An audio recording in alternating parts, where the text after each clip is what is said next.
Hey everybody, it's Master Gallengeist here, bringing you my Resident Evil video game series perspective. And since I did this with Devil May Cry, there are a couple other kind of video game series that I would like to do this with, and since it was a Capcom series that got me thinking about other Capcom series as well, I decided to do one on the Resident Evil video game series. And you kind of have to make the distinction because the movie series is this whole other kind of bag of cats and shit. So, I have the jacket on, not to say that the whole series is complete utter crap. But there's definitely some insane shit that goes on in them that the jacket is deserved. There's actually some stuff that what Resident Evil has done as a series for like survival horror and everything, and even kind of action series is to a degree with how they've utilized certain things, that the jacket's a positive thing for it.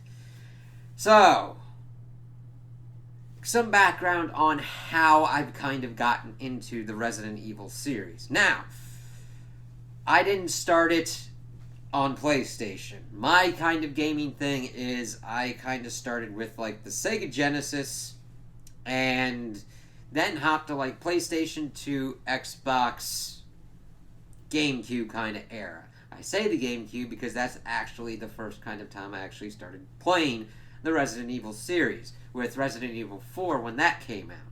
And you're probably like, what the heck? That's kind of where you started? I'm like, yeah, because that's a kind of a pivotal part in kind of the shifting of Resident Evil from like 1, 2, 3 and Code Veronica to what it did with 4, 5, and 6. Before then, we also got the shift with 7 and 8. Now, granted, there's also a metric fuck ton of other kind of things that go on within Resident Evil with various different kind of media and all that. But this is kind of where my starting point was. And I played it on the GameCube, and I enjoyed it. Now, granted, around that time, I'm really kind of into video games, but the thing is, I don't think about why I like certain video games or whatnot. All I could tell you at the time is that I enjoyed it. Though granted, I thought it kind of got a little bit strange at the end with how it kind of like narrowed. I wouldn't have been able to articulate that at the time, but I kind of revisit it later on as I'm kind of like mucking around with the series, kind of similar to what I did with like the Devil May Cry series. Whereas with that, I had never played Devil May Cry and until like the 5th one came in. I'm like, oh, okay, this is decent, and then I bum rushed through the other ones to kind of get the full kind of effect of what was going on. So I get through it and I'm like, oh, okay, Leon S. Kennedy, this dude's pretty interesting. Though I'm getting through the story and I'm like, you know, it'd be a kind of a bigger deal if the president's daughter got like kidnapped in some kind of European nation and they wouldn't just like send Agent Kennedy to do that kind of stuff. But alright. And then it's all kind of crazy stuff that I couldn't like appreciate at the time of being like, okay, we've moved from zombies to like kind of smarter kind of enemies that utilize weapons and everything like that, and kind of make it so that way you have to change up your strategies and everything, while they also introduce some kind of crazy entities that kind of like come in. Now granted, I'm going to kind of delve deeper into each kind of game as I kind of like work through it. This is kind of like my background. Then I got into Resident Evil 5, and the thing is, it's really kind of funny, because I'm able to kind of, at this point, kind of start comparing them with other kind of series, like Dead Space. And then I see that Resident Evil 5 goes, I would almost say flips it to complete action game at this point. I mean, granted, there's some stuff that was kind of scary going on, but it's more just like complete insanity of what starts going on, and the story's just like, alright, I understand that now through this that Chris and Jill and Wesker have all this kind of stuff. I looked up certain things, but I hadn't played through. I did also attempt to do Resident Evil 0 on the GameCube, but it didn't really pull me in, so I then go back later and kind of like flush my way through it. And I had fun with Resident Evil 5, but again, even though I'm older than when I did Resident Evil 4, I still hadn't really gone into kind of critiquing and analyzing why I like certain things. Though granted, it did help that it had co-op and everything, and I was able to play with other friends. It's like, alright, cool, I'm having fun. Then my stuff kind of stops at Resident Evil 6 because I played the demo and I'm like, what the fuck's kind of going on with this? And just seeing the kind of mess that kind of worked from it, I kind of stayed off of that, and I'm like, I kind of don't want to really do with this. And just from what I heard and saw with the reviews, I'm like, I think I'm okay, because I wasn't really invested in the Resident Evil universe at that point. These were kind of like a series. I'm like, alright, cool, I got in on these kind of like fresher kind of places where people who have played the other games before were alright, and then we can kind of, then I'm like, I can kind of leave it if I want to take it. Then we see that Resident Evil 7 kind of drops, and I hear a lot of stuff being talked pretty well with it, and even though I enjoyed my time with it, this is kind of where I start to be able to kind of look at stuff, and I'm like, alright, I, again, had fun with it, but the thing is, it was shifted to first person from the usual kind of third persons that we got, and it felt more like those kind of horror games where your only option is to run away from things. And like, if that's the case, why am I not just watching a movie? That's me. That doesn't knock on people that like those kind of games like Outlast, where you're trying to like run away from certain things. It's just, now granted, in this one you're able to kind of fight back a little bit, but I really didn't jive that well with the first person thing, which is kind of interesting because I do like first person shooters. It's just when you put me into like certain kind of instances, it's kind of confusing. Do you want me to run or do you want me to fight? And then you're trying to figure that kind of stuff out, and well, figure that shit kind of out, and you're like, I don't know. It was a weird kind of shift to me. And then of course I was interested kind of more in the antagonist kind of parts and see what was going on, because the protagonist really didn't have much. I mean, he gets put through the ringer, but I'm like, okay. And the thing is, I start noticing kind of things. Now granted, this didn't hit me epiphany-wise until I got to like Devil May Cry and doing all that kind of stuff. But I'm looking at this, and then I'm seeing what was going on with Resident Evil 8.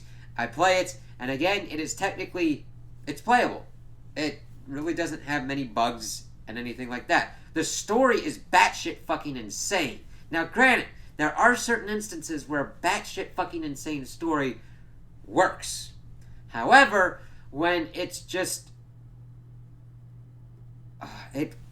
it's really kind of hard to go completely into the details of what's kind of going on, but it's just, this is the first kind of story after I kind of like, now granted, I've played this one after I kind of like but played through the other ones, kind of going through the series, kind of learning and figuring out kind of what makes this series tick and what goes on with it. And here I'm just like, what are you doing here? It's, sometimes you get a universe that goes on for so long that it doesn't even understand itself anymore, and they just start throwing in shit and just kind of fucking with shit. It's like, so, because it starts being like, there's this kind of thing that Umbrella and those kind of companies were kind of mucking with. It's like, it's some kind of parasite thing? Mold baby keys? Mold man? The fuck? Big woman! Okay. And it's really kind of weird, because I played through it, and I'm like, wow, okay, they really marketed the shit out of the big woman, and she's just like one of the 4 main bosses, and there's just a lot of shit that goes on in it that are fan servicey for the wrong reasons. And of course I'll kind of dive into that kind of more as I get into it. This is going to be kind of more free flow, kind of like my usual kind of stuff, but I'll try and like get through as much as possible, because there's a lot of certain things. So, that's kind of where I am with the series, in that once I started getting towards the end of it, I don't think it's bad. It has done a lot of good for the survival horror series. However, as I go through it, learning like the Devil May Cry series, Capcom does not know what they want to do with the characters and the story. And that never becomes more apparent as you then go back to the beginning of the series. So, we've got Resident Evil 1. And I played through that and on the remake, because there was some screaming deals on the Xbox, and I'm like, alright baby, Let's do this shit. Leroy motherfucking Jenkins. And I enjoyed it. Now, granted, it's definitely a B-movie kind of plot. And that doesn't mean that it's bad. Now, granted, that doesn't mean it's like the highest form that'll make you think of, like, deep thoughts. This is where you get the, like, Jill Sandwich thing and everything. Now, granted, I played through it on Chris's run, so I didn't get that line. But I'm not saying that anything's bad. It's like, hey, if you want to play with Chris, you play with Chris. If you want to play with Jill, you play with Jill. And you see that this is the Arclight Mansion incident. And this is where I think Resident Evil hits and clicks the most. And where the other kind of ones in the series kind of fall flat. The thing is, the whole Haunted Mansion feel and going through the Spencer Mansion works. And that ability to kind of like go through the space and kind of constrain your player and also constrain your story in certain instances is a helpful kind of tactic. Now, I did have to fight with the tank controls because it's something that I knew about, but tried to kind of figure out, get into your kind of space, and you kind of work it out. Though granted, there were some weird kind of bits where it was kind of hard to figure out how to go forward, mainly due to perspective shifts. Now granted, I don't completely hit that on tank controls and fixed camera angles, because fixed camera angles can work pretty well if it doesn't kind of fuck with you a little bit. But that was interesting, going through the mansion, uncovering the kind of secrets of Umbrella, fighting weird mutated things because they're a bioweapons place, and they're just experimenting on shit. You see this whole stuff of, like, the whole mansion, that there was an incident, and that it got the fuck out, and they're like, what the hell's going on? And you learn more and more as STARS, this pretty much SWAT kind of special tactics kind of unit of Raccoon City, goes in, and you're like, okay, we gotta find Bravo Team. Bravo Team's kind of fucked. It's like, what the hell's going on here? And you kind of have to deal with that. And we find out that Wesker is working and trying to gather data on these bioweapons, fighting these elite of the elite. And you deal with giant snakes and giant sharks and giant plants and fucking reptilian hunter things and dogs that are mutated, while you also have to deal with zombies. But the thing is, the reason that game holds up so well, even through a like remake port, is that it understands escalation.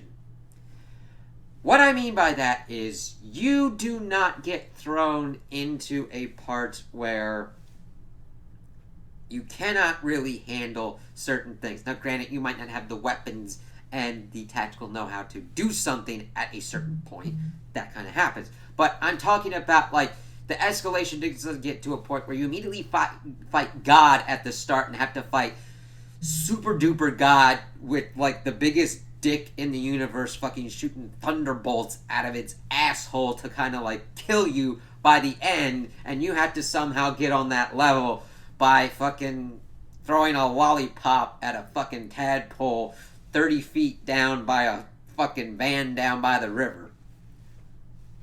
Some games kind of feel like that to me, where it's like, where am I at? Why am I fighting a god? I was just doing this kind of shit. We get a nice pace and escalation through here. First, we see things aren't right, and you're like, what the fuck? You actually even have to fight the house because you have to do puzzles. Granted, these are pretty... I think that what they're able to do with the puzzles works pretty well. Not that I got so frustrated that I'd rather fucking take my controller and beat my own head in, but not dumb enough that it's like, oh, you have to move something 2 inches to the left. You know what I mean? There is a nice middle ground, and this first game really kind of nails that. So, you're going through, you're like, what the fuck? What's this shit? Oh my god, that's an undead thing. And then you have to deal with zombies. And then when you get comfortable with those, boom, baby, it shifts. And now you got to deal with something that fights faster and hits harder. But, you got your shotguns and shit. You got your other weapons and your abilities that you're able to utilize. Now, granted, when I say abilities, I don't mean, like, that you suddenly fucking can, like, thunder kick something. That happens later in the series. I wish I was fucking joking on that. They fucking took Dragon Ball to the whole other kind of extreme on certain things. So, you're going through, you're figuring out what's kind of going on, and of course you then start learning about what's going on with Wesker. You get through all these different kind of secrets, and you get to the end, and you gotta fight this final form monstrosity where you gotta like shoot a bunch of fucking rockets and shit at it and try and get out and survive because everything's kind of blowing up. You get Wesker fucking supposedly killed by the giant monster at the end of this story, but we learn that is not the case. But going back through it, I'm like, okay, yeah, I can understand why people go for this. Now, granted, I could understand at the time why I wasn't into it because when I was young and I never had a PlayStation 1. Now, granted, I had a PlayStation 2, but I never I didn't get into those kind of games until later on. So having them be able and be the ability to play those kind of games through porting and backwards compatibility is a boon. So I need to stress that enough. We need to be able to play those kinds of games. They are important markers because of how they have shifted certain things. Without Resident Evil as the series and this game, we wouldn't have survival horror as we would. So now, we have Resident Evil 2. Now, again, I didn't play the original, and I didn't play the original 3 either. But I did play the remakes. So, for most intents and purposes, I did play those kind of like before I was going through. So let's actually go through 0 first. 0 was a nice one that did pretty much most of the same stuff that Resident Evil 1 did. However, I would say that its story was worse because it is a prequel and has to dummy shift shit into what's going on. So, prequels are very hard to pull off. They are probably one of the hardest kind of things to pull off because you got to make sure that certain ducks are lined up because we are introduced to the two kind of main ones, Billy and Rebecca Chambers. Rebecca Chambers being a part of Star's Bravo Squad. And the thing is, she actually factors into what goes on in Resident Evil 1, helping out in Chris's playthrough. So she has to... We find out that she goes through this whole entire other kind of umbrella facility in the mountains and, like, deals with all this shit, but, like, she technically should be fucking passed out completely and shouldn't be contributing at all because of all the kind of weird shit that she's done here. And you're just like, huh, okay, because you start out on this train. Well, you start out, they found, they were trying to look because this one escape convict, Billy, who disappears after this one. Fuck if I know why, but Capcom doesn't give a shit about characters, pretty much. Unless they can utilize it for whatever weird fucking thing that they're gonna do. Alright. So they then have to kind of go, and this one has a nice escalation as well. Different kind of monsters and bugs and insect kind of ones introduced. Though the antagonist, who is pretty much this kind of leech dude, like he was working with the Spencer guy that created Umbrella and was like betrayed and everything, and then got like, and was like, I'm going to destroy the world. I was like, you do that, motherfucker. Let's crack that at and take him out.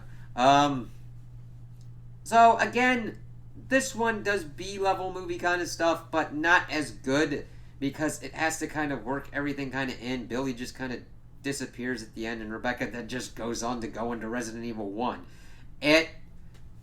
The tank controls were interesting. The biggest kind of knock I have was how the inventory system worked out. Resident Evil 1 had a kind of better inventory system, whereas this one I had to fucking, like, at some points just drop shit on the floor and then kind of, like, hustle it around to certain kind of spots to kind of deal with it. It was just very kind of weird to kind of do. I applaud them for trying to change up certain things with the inventory management system, but there is a thing of if it's not broke, don't fix it. And the thing is, as we get later on, the inventory management I could see people saying is dumbed down, but as long as it's streamlined to a point that it's not completely and utterly horrendous, I usually more am like, do that and make sure that the rest of the stuff is fun. Though granted, I understand that to certain people, managing their inventory like that and dealing with the anxiety of, do I have enough ammo? Do I have enough healing things is part of that form. So I get that and I concede that point. It's just, I disagree with that. I think that if certain things become kind of too troublesome and cumbersome, like, I don't know, dropping shit on the floor and having to kind of like shuffle shit around like that, that just becomes unfun. And when that starts to kind of like keep creeping up and up at a more kind of frequent rate, now granted, it doesn't come to that kind of head for that, for me in this, you have to watch out for what goes on there. So, we come to kind of the remake kind of stuff, and we'll kind of go through this a little bit more. So, I played the Resident Evil 2 remake, and I overall enjoyed that one so far, because it took Resident Evil 2 and went from the tank controls that we had to the Resident Evil 4 stuff of over-the-shoulder, third person, and I had fun with it. I'm like, okay, learning more stuff about Leon Kennedy and Claire Redfield as Claire gets into town to try and find out what's going on with her brother because he's disappeared. And this still stays on the same level of kind of B-horror movie. However, this time it's in Raccoon City proper, as the Arclay incident has kind of gone even further and infected the town as everything's going to shit. Now, even though I said that the mansion was really good, this one also works well enough as well, because it's cordoned off pretty much as possible to keep you constrained to what's going on. Other places, it starts just to get kind of nutty, and they're like, hey, let's put all these kind of levels in here. It's like, you don't always have to fucking do that. So, we know that Leon is a rookie officer, and this is his first day on the job, so guess what, buddy? You get fucked with a giant zombie outbreak with also other mutants coming in for it. And Claire, the college student sister of Chris, is like, well, that's happening. It was interesting to kind of see these two characters interact and understand the kind of relationship. Now, granted, I do understand that it is different than the original and how that kind of works out, but that they stayed as close enough to the original as they could. The third remake cannot be said the same thing of, and even though I haven't played the third one, from discussing it with my buddy Reaver of Jill Sandwiches, they fucked up on 3. So, you're going through, you pretty much are contained to the Raccoon City Police Department, and this is where it kind of works out as well, because you essentially have this first part that deals with another mansion kind of like place, because it's a converted like museum, and you have to do all these kind of puzzles, and you deal with these zombies and everything, and it does the escalation again. But this time, we are introduced to Mr. X. Now, I could understand that I would probably be more scared of Mr. X if I were younger and not played as many other kind of video games. However, where I'm at in my video game playing, Mr. X was more of a, good God, this is another system I gotta deal with, more than, I'm afraid this dude's gonna push my asshole into my brain and kind of twirl me around like a fucking sack of shit on its arm. You know what I mean? Like, I'm like, okay, this is just another obstacle I have to deal with, because you deal with, of course, the zombies at first, and what you have to do with your ammo conservation and everything. Again, inventory management was pretty on point with this one. I liked kind of how they did it. It was kind of similar enough to what was learned from like Resident Evil 4 and onward, but it still had its own kind of flavor. And this one actually did play through Leon and Claire as well, because it got the whole story. Whereas a weakness that needs to be pointed out with the first one is that technically neither one is canon, because there's parts of them that need to be combined to make it. Like, it's really weird that there's technically no canon ending in Resident Evil 1, and that the only canon thing is like some weird kind of like, whoo, of like, hey, both of them lived. I'm like, alright. Like, there's elements that kind of like, it's really weird. But this one, in order to get the full story and to get the understanding of what's going on, you see what's going on. We see Leon kind of dealing with his stuff before getting into a secret underground umbrella research thing, learning from Mrs. Birkin about, of course, William Birkin and all the kind of shit, and how this kind of incident was kind of linked to the Arclay thing. Now, granted, Arclay spilled over, but the real kind of impetus that starts kind of going on is like, we got that going on, as well as William Birkin doing this stuff with the G-Virus. Of course, we have our escalation. T-Virus? F that noise. We got the fucking G-Virus now.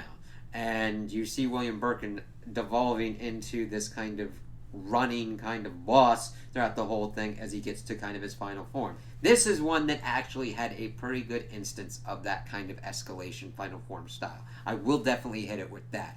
Now, granted, I don't know exactly how well that worked out in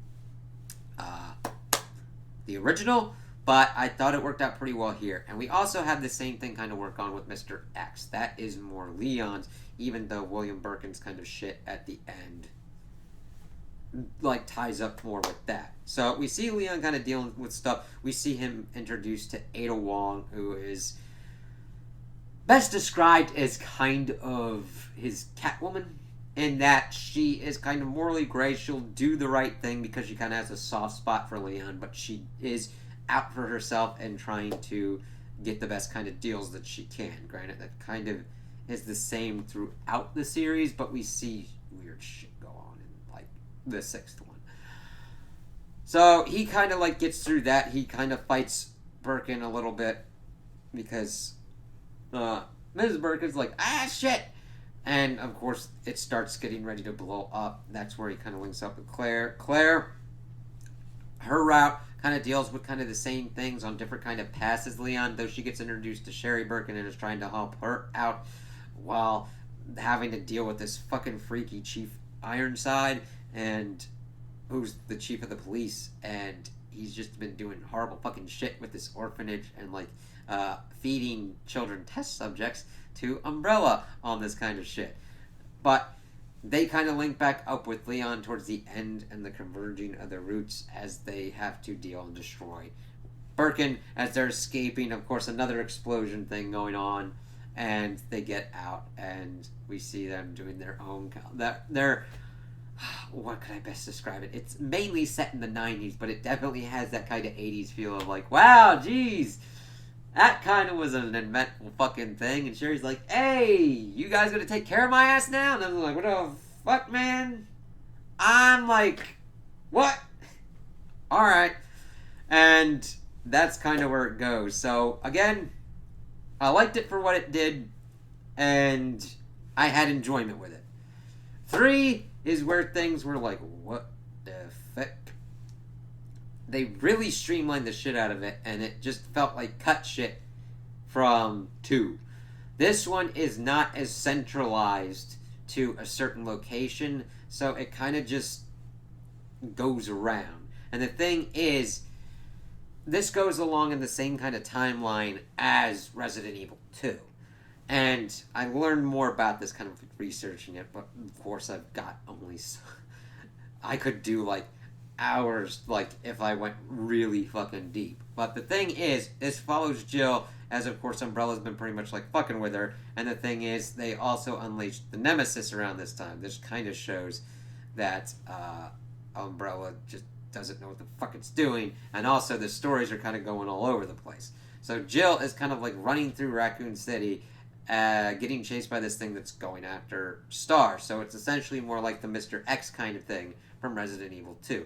He also evolved into kind of like a tyrant level thing, and the Nemesis does the same thing as well. However, it's kind of even to a less degree, and is more just kind of set piece kind of stuff in here, action game wise, more than anything. So that's where I really kind of hit for. And the thing is, as a remake, this cuts a lot of stuff from what I've heard and just doesn't do a good of a job with those kind of things as well. You get Jill and Carlos dealing, of course, with what's going on. Carlos is actually part of Umbrella, and his team was sent in to kind of what he believed help people out and all that, and it just devolves, and there's a little, how do we get out of here? How do we help these people and everything? And you, of course, get some stuff within his kind of team's composition that kind of makes conflict and drama and all that. But we see that Jill's trying to figure everything out. She gets infected, but they're able to kind of like get a vaccine thing kind of worked up, even though that's not how vaccines work. But she gets kind of better. She doesn't get fucking crazy ass powers or whatnot. But they get through, she's able to defeat the Nemesis, and they kind of get out. Now, as you're kind of learning, this series has some weird kind of issues with continuity.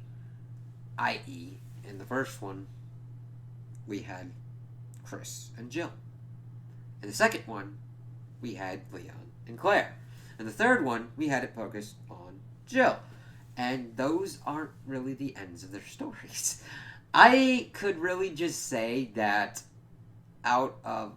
there's only one character that gets an ending here throughout this series, and that's Ethan Winters, the protagonist of like 7 and 8. And I don't say that lightly. There's some spots where character stuff stops, i.e., we don't know what the fuck's going on with them, or what, or they just dropped off the face of the fucking earth.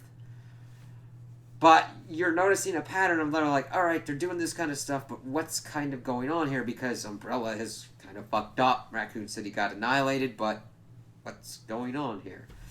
Well, now I gotta talk about a game that has not gotten a remake, but that every pretty much Resident Evil fan would pretty much be clamoring for, of Code Veronica.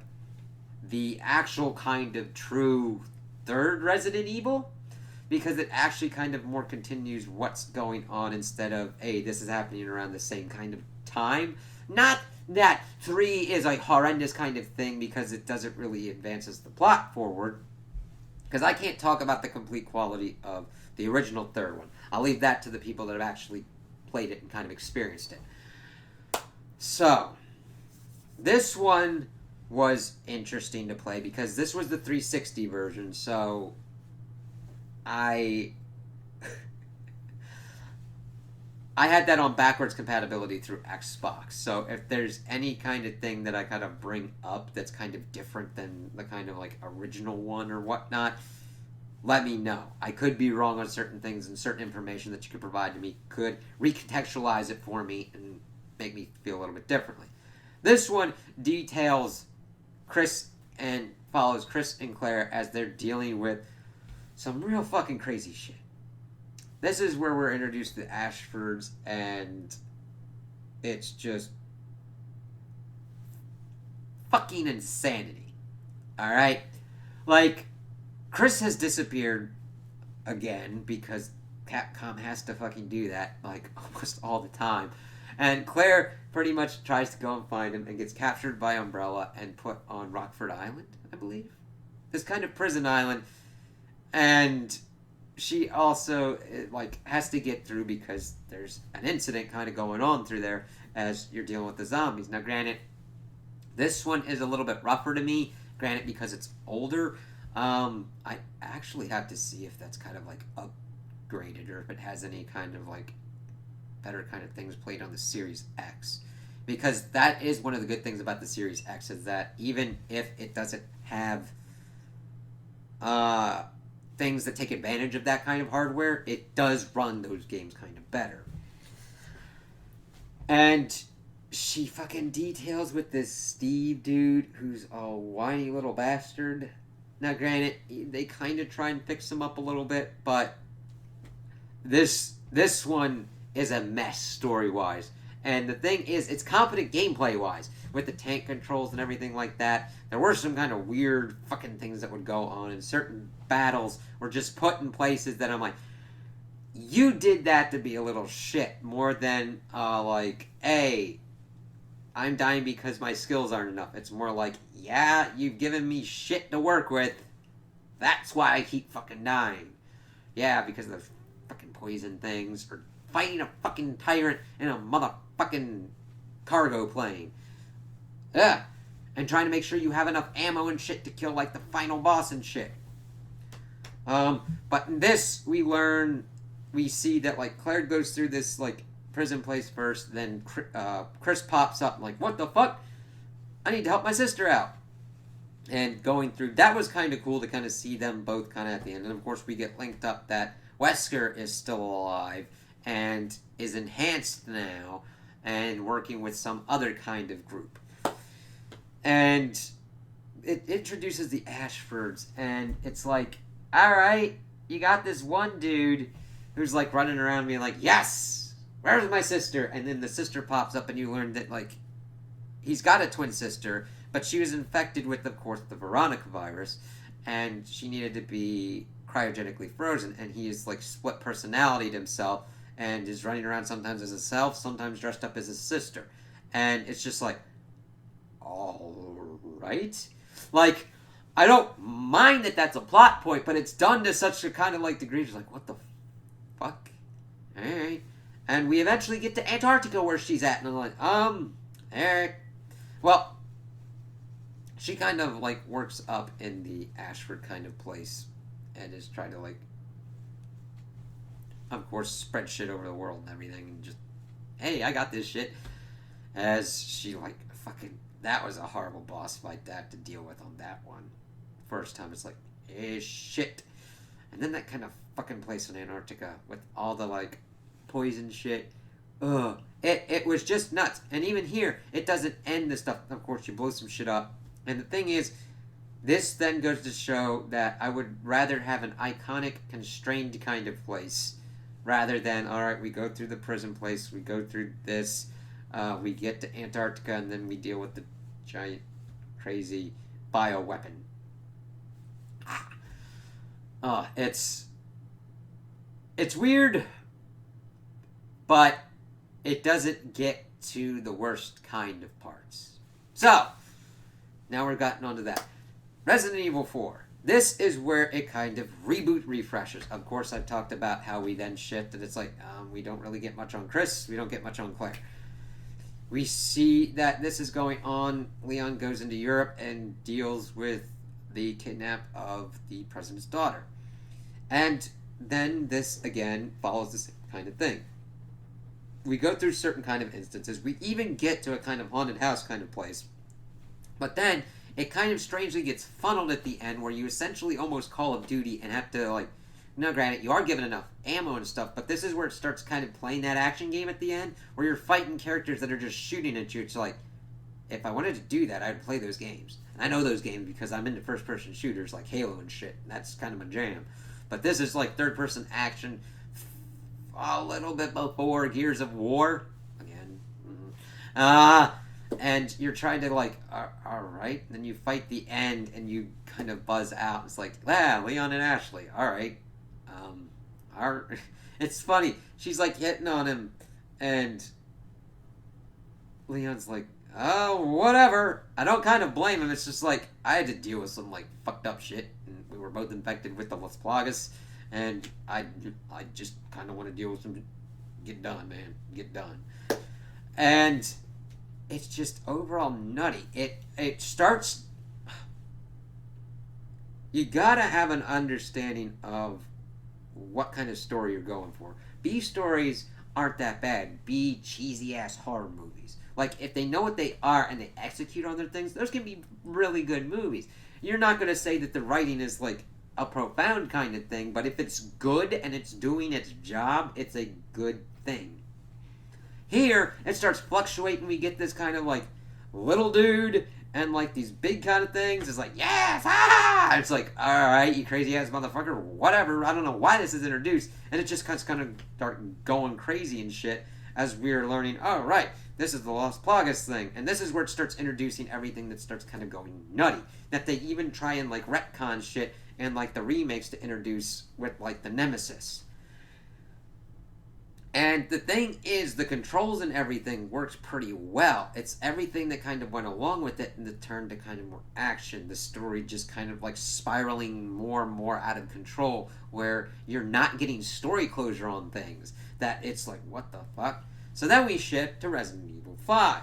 And this is where it goes more full action game, and you got Chris Redfield and Sheva. And Sheva was actually an interesting character that I know not what the fuck they did with her after this game. She is essentially a weirded out AI, and I say weirded out because sometimes she does some weird fucking shit that kind of fucks with you, but she's not completely incompetent. It's really kind of weird. But you're going through, and you see that Chris is with the BSAA, which is this organization that was introduced to fight bioterrorism weapons. Because in the beginning of fucking 4, we learned that, oh, Umbrella died. But not really, guys, because it's opened up Pandora's box. It's like, it literally in the beginning of the goddamn game. I did not understand the stupidity at the time, so forgive me, Resident Evil fans, from the beginning. That's fucking stupid, and even though it's taken me years to fucking get to that point, I'm sorry, I don't know why the fuck they did that. That was stupid. It's a really stupid way to kind of deal with, like, one of the primary fucking antagonists of the entire series. Like, there's... It's like, there should have been, like, a scene of, like, the complete and utter destruction of, like, Umbrella. All the people arrested, all the things destroyed, all this shit done, and you just get a fucking text scroll of, like, Umbrella, it's gone. It's like, wow. Because since that was my first one, I'm like, alright, I know Umbrella's a thing, that's kind of weird to go with. Fast forward, like, fucking 17 years, like, huh. Yeah, that's bullshit. That's, like, because it came out around, like, 2005, but since it's taken me so long to understand that, I'm like, huh, yeah, that's bullshit. So, now that I get that out of the way, we're in 5, there's shit going on in Africa. It's like, alright, cool, let's kind of see how this works out. And then it's essentially kind of 4 stuff. There, you got your kind of people that are infected with Las Plagas kind of things, because we find out this, like, progenitor thing is in Africa, which then we find out that there's another thing back in Europe. And Chris and Sheva kind of go through. They deal with this weird kind of crazy, whacked out arms dealer dude. Chris is hesitant to have a partner again because when him and Jill went to pretty much find Spencer, they find that Wesker's there, and Wesker, of course, is superhuman, and supposedly Jill dies along with Wesker. And, of course, Wesker was there to kill the Spencer dude. And he deals with all that kind of trauma going through here and fights giant fucking bats with landmines and fish and shit, because the arm dealer dude does that. But we learned that one of the people that is working with them is Jill, as she's mind controlled. Then we fight Wesker a little bit before we are able to fight Jill and take that out and bring her back. And Wesker just is like, I'm gonna do the Ouroboros and, like, evolve and kill all the weak people, survival of the fittest, bitch. While he keeps saying, crass, crass, crass, and, like, fucking around with his sunglasses. And this is where we get the infamous kind of stuff as we get through, because that's infamous. And we get to the end, and they fucking fight Wesker in a volcano, and Chris punches a boulder. Like, you would not understand the shift of Chris from Resident Evil 1 to here. He's, like, fucking roided out, and he fucking punches this boulder. It turns into a complete action movie that does not understand how to do an action movie, okay? Because if you watch a good action movie, you understand if you watch a good action movie, you can see why it's a good action movie. Alright? Because the actions inform the characters. This is just, I'm a crazy Jim Bro and I'm punching a boulder. That gets referenced in 8 by a character that should have no info on that thing whatsoever. So, poor fan service example. Well, they then pretty much thunder crack Wesker into the volcano, kill him, and stop the Ouroboros, and that goes on. Next, we get Resident Evil 6. And I played the demo of this when it came out, when it was going to come out in, 2012, and I was like, what am I doing here? And I mean, I'm like, I'm okay. No, granted, it was the Leon portion. They portioned this in, we'll do one that's survival horror portion. Okay. We'll do one that's Call of Duty portion. Shit. We'll do one that's Ada Wong kind of stealth stuff. Why? And we're gonna do one with Wesker's son. Because he's superpowered. This sounds like a good idea. But that's 4 games smooshed into one, and it does not work. I can understand why this is divisive. Because you got Leon going through his stuff, which is survival horror. We deal with his failure of being unable to protect the president. And we deal with Chris, who's for some reason become an alcoholic because his platoon, the people he was in charge of got completely annihilated by a C virus. They just keep throwing out numbers and viruses, and parasites and shit, and just like fucking weird things that you can have to run away from. And Wesker's son isn't part of it all. We'd also gotten Resident Evil Revelations 1 and 2. I liked both of those better because those were more survival horror. My only problem mainly was the kind of crazy insanity of what happened in certain ones of them. However, it stayed more in the kind of like good beeline. The port issue with Revelations 1 was that it was normally like a Nintendo 3DS game. That's where the controls got kind of a little bit wonky and kind of made it a little bit weird. But overall, I was like, alright, I get this. And it kind of gives you more backstory of Chris and Jill and what they were kind of doing in between certain things. I'm like, hey, flesh that out. 2 was interesting to have Claire and Barry Burton doing some shit. And I was like, yeah, Barry Burton from the first one. There you go. So, yes, I enjoyed those more than certain ones going on here. More than 6. It's like, no. You just deal with some weird, crazy shit like a fucking, like, virus baby that's fucking huge at the end. One of his people turns into another monster thing, and you're like, God damn it. And then Chris does get better. It's just like, why the fuck would he... You needed to do more work to do that shit. It's like the plot is convoluted. A senator's trying to pretty much do bioweapons everywhere. You end up in Shanghai with shit going weird, even though there's like incidences in like this place to like take out the president. And fucking Wesker's son, Jake, is like with Sherry Birkin doing shit because she's in the BSAA. That was kind of cool. I wanted to learn and see a little bit more on that, but it was just fucking insanity. I'm like, wow, okay. And Ada's shit was just tacked on and kind of like, alright, fine. It's just trying to connect everything as we deal with like this crazy ass bitch too. Oh yeah, there's like an Ada. There's this woman who turns herself into looking like Ada Wong, and Chris and Leon are like, "What the fuck's going on with her?" And of course, since Ada's Leon's crush, to keep that in mind. Let's see. Then we shift to 7, which is more of like haunted house in the bayou. Still kind of weird because you're Ethan Winters and you're looking for your wife. She sent this kind of video. It's like, Ethan, help me. It's like, all right. Goes down, and she's like, I'm infected with this kind of mold shit. And you're like, what the fuck? And this whole family's kind of mutated and shit. It's like, alright, cool. My only kind of thing is the first person kind of like mucks with it a little bit. It's like, alright, I would have preferred third person, but okay. And then you get to the end and it's like, hey, this bioweapon crashed in the bayou and nobody fucking came for it. And this old lady is that chick as she's like kind of mucking with this. It's like, what the fuck?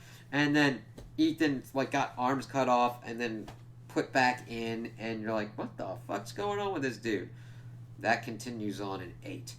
And we get that Chris is with Umbrella for some reason. Like, there's this new Umbrella. Like, no explanation really kind of pops up for that. And he's like, not jacked up, and it's like, what the fuck? There's no character consistency towards the end here. There's like, everything's thrown out to there's like certain things thrown out. No story's like getting any kind of closure. And I don't mean like neatly tied up with a bow. I'm talking about just like, and Chris retired and went off and did fuck all knows what. He could have fucking become a dude who fucking cracked coconuts with his ass for all I care. And it never was like, and that is his, and he is good. It's like, no, sometimes he'll just be gone forever, and nobody will, like, Becky and fucking Billy. God damn.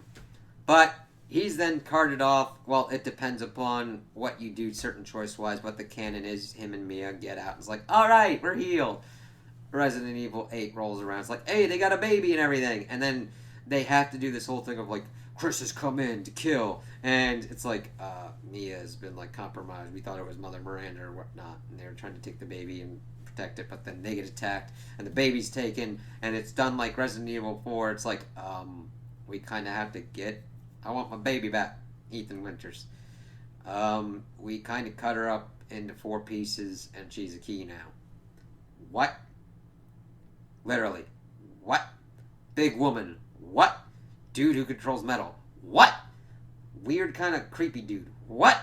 Fucking doll. Alright, whatever. Fuck you all. And then you go through and you fight all these lords and everything, and they sound good on paper, but the story is just fucking weird ass nonsense. I mean, the big woman turns into a dragon kind of fucking thing, which sounds cool and metal and fantasy, but when you're in here, you're like, God damn it, why? You kill her daughters and shit, then you go to this creepy house with the dolls, and you have to deal with this weird fucking baby thing. That was kind of scary. I was like, I'm kind of creeped out by that one. I'm like, oh god. Especially getting killed by it a couple times and just being swallowed by this weird fucking fetus thing. Ugh, that was fucked up. Then of course you fight the fish. Wait a minute. You might have fought the fish dude first. It's been a little bit. But I did play it last year. Fish dude, and then Metal Man's towards the end, Heisenberg. And he's like, you're fighting him, and he's talking about, oh, that boulder punching asshole, because Chris helps you out towards the end. Like, yeah, we were just trying to protect you and everything, because of everything that was going on. We thought Mother Miranda was going to be doing shit. I'm like, what the fuck's a Mother Miranda? She's evidently been like, she was emotionally traumatized by losing her daughter because she wasn't able to utilize the mold fast enough, which that's another kind of retcon fucking thing. It's like, alright, whatever. And she was going to utilize their baby, Rose, as that kind of thing, and it's like, alright, make the baby whole. But then you find out that Ethan has been a mold man the whole time, and then after he kind of dies, he comes back, gets his baby out, and Mia gets out as well, and Chris takes the baby. He's like, yeah, I'll protect the baby. And then Ethan goes in, kills Mother Miranda, and then dies. It's like, he's the only character that got, like, an ending and a conclusion and closure. And I'm like, huh. And the thing is, he's just like, why is everything happening here and crazy? And getting his fucking limbs chopped off. I don't really hate Ethan's character, but that's mainly because there really isn't much there except I'm going to get my wife and I'm going to get my baby. And Chris just has to be like, I look kind of weird because I look kind of Westerish. And I'm beefier now because I don't know anymore. But it just shows that Capcom is completely and utterly insane in what they're kind of doing with things. It's like, I don't mind you changing up and doing maybe like an anthology kind of stuff, but that means stop your stories on certain things and for certain characters actually do something. You don't know that. It's like you keep going, and what the fuck? This was the only character that got that and was like done. I'm like, alright, cool. And then we get pretty much a setup where his daughter's talking at Ethan's grave, and she like comes in, and evidently she's got powers and everything like that. We're gonna kind of hopefully have that as a kind of off point, but we don't know what's going on with Leon. We don't know what's going on with Ada. We don't know what's going on with Sherry or Jake or Rebecca or Billy. There's like a lot of people. This just like going through this series and getting to this last one. I'm getting more to the point on certain series where I'm like, they don't know what they're doing anymore. And if you like these games, that's cool. I don't have a beef with that. There's just certain ones that I'm like, okay, it's really weird to go back on certain things and like the certain remakes or like the older games better because they had potential then. But then as you go through other ones, it's like that potential keeps getting lessened and lessened to the point it's like, that's gone now. It's like somewhere else and you've done nothing with it, so I don't think you're going to do anything with it. And this 8, like, it's a good game in that it works. You're able to go through and play it and do these things, but the story, it's like, at least good gameplay can kind of get me through a story, but it gets to a point of, like, they've had so many games, and if they're not going to do anything with these characters or respect them and respect, like, the fans of the characters, and just keep doing weird kind of crazy shit, and this story will never end. Every story has an ending. You can end a story and then jump off with new kind of possibilities. There is that ability. Not just to be continued almost all the time, or somebody's left in the fucking corner because we don't know what to do with them.